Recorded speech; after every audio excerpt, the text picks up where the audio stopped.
জীবনের সবচেয়ে কঠিন কাজ হলো নিজের ভুল বের করা। আমার সদাই অপরের ভুল ধরতে মত্ত থাকি। খুব সহজে চিহ্নিত করতে পারি কে স্বার্থপর, কে অসৎ, কে হিংসুটে।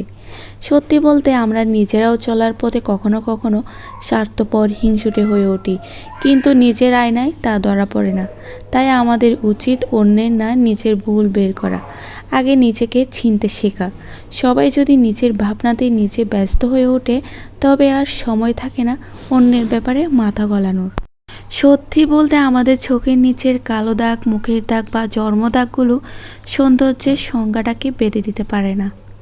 কে কতটা সুন্দর বা কে কতটা নয়, সেটা নির্ধারণ করার আমরা কারা? এই যে কথায় কথায় কুৎসিত, তোকে মানাচ্ছে না, একটু ফর্সা হলেও আরও ভালো লাগতো, একটু স্লিম হলে বেশ মানাতো, এগুলো অহেতুক কারো গায়ে এঁটে দিয়ে কি বোঝাতে চাই আমরা?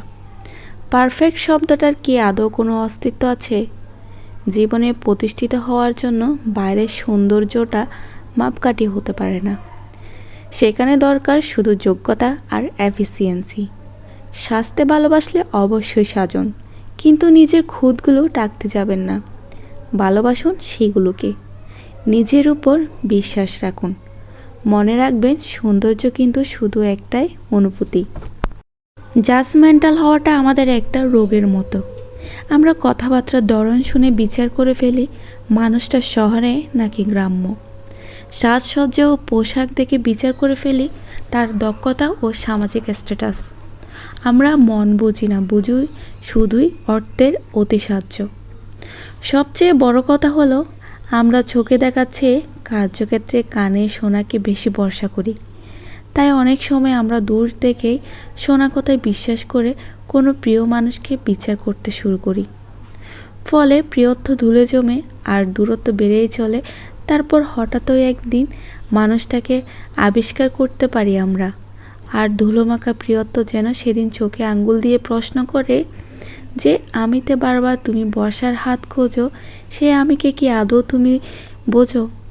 আসলে বুঝি না, আমরা শুধুই জাজ করি। তাই হয়তো দূরত্বটাই জিতে যায় অনেক ক্ষেত্রে।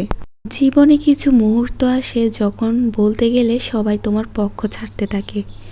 এমনকি যাদের নিজের ভাবতে যে বন্ধুগুলোকে আর মানুষগুলোকে দেখে ভেবেছিলে সারা জীবন পাশে থাকবে, তারাও একের পর এক খবর পাও তোমাকে নিচে নামানোর চেষ্টাগুলো।